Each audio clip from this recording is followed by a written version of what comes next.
Walang halaga yan sa bundok. Kaya, sana may magregalo mag-helmet. Ito yung pangarap ko. Ito. Aero. Nagkakaano to? 79. Kukunin ba natin?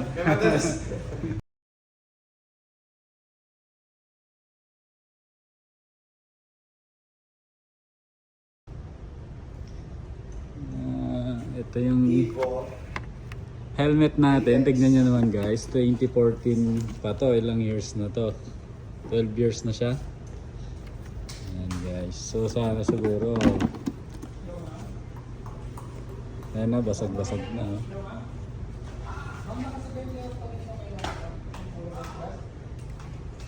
Ibenta na kay Boss Toyo yan. Ito, bibenta na ako na kay Boss Toyo. Ayan o, may kadena pa o. Yan yung helmet natin. Yan. Kasama natin, siyempre, ang immortal. Helmet ng kaligtasan ba yung hanap mo? Ano ba? Kala ko nga tagitin doon na siya dito eh. Hindi ko rin bibenta, hindi ako babayaran. Oo, hindi ko mabayaran na. Pero kung gusto nyo bumili ng helmet, dito lang sa set yan. Yes, dito tayo yan. Ano. Ngayon, ito yun.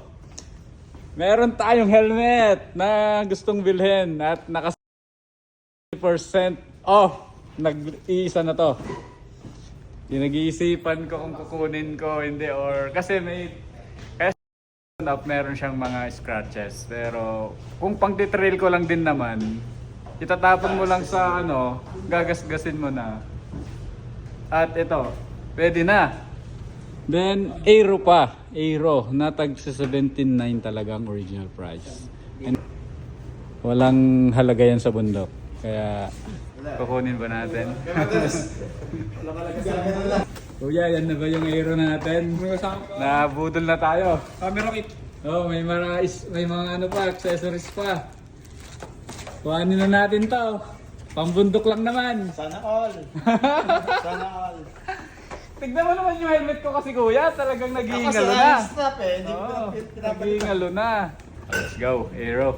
Hindi pa ba yan? Sana all.